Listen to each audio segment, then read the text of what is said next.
Nous sommes vraiment dans une transition et ça, il faut qu'on s'en rende compte. La médecine de papy, de papa, c'est fini. Je commence la journée par quelques consultations que j'ai gardées en médecine générale pour avoir un contact avec le terrain. Je suis médecin et ça me plaît toujours de pratiquer quand je peux encore le faire. Le reste de la matinée, je passe à l'administration communale pour une réunion, signer quelques papiers. Puis je rejoins Bruxelles où souvent le jeudi nous organisons des réunions de rencontres avec les acteurs de terrain qui concernent la santé. Et alors l'après-midi c'est la plénière et on ne sait jamais quand ça se termine. Ça peut se terminer tôt mais ça peut aussi se terminer à 2 h du matin.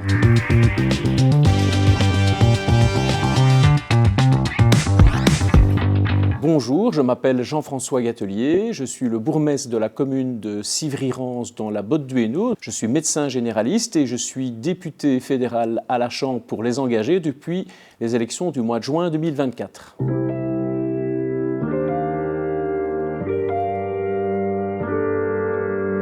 Alors j'ai plusieurs combats.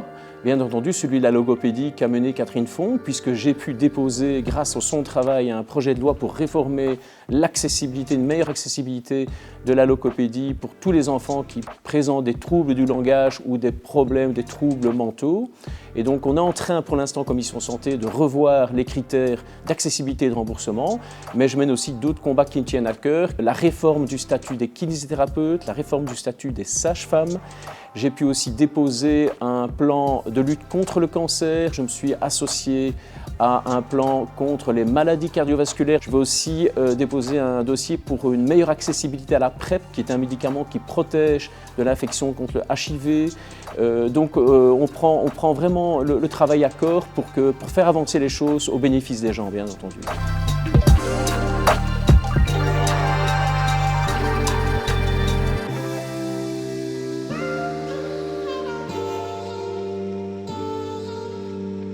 Les défis actuels, c'est que nous sommes vraiment dans une transition et ça, il faut qu'on s'en rende compte. La médecine de papy, de papa, c'est fini.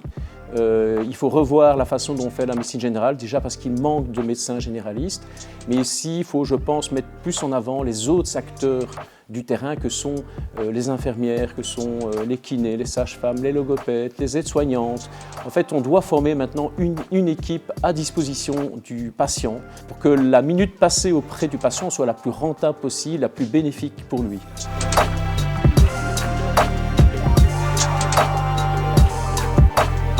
La santé, c'est pas des millions sur un compte en banque, parce que dès qu'on perd la santé, on ne sait pas la racheter. La santé, c'est pas un patrimoine, parce qu'un patrimoine, si vous le perdez, vous pouvez le racheter.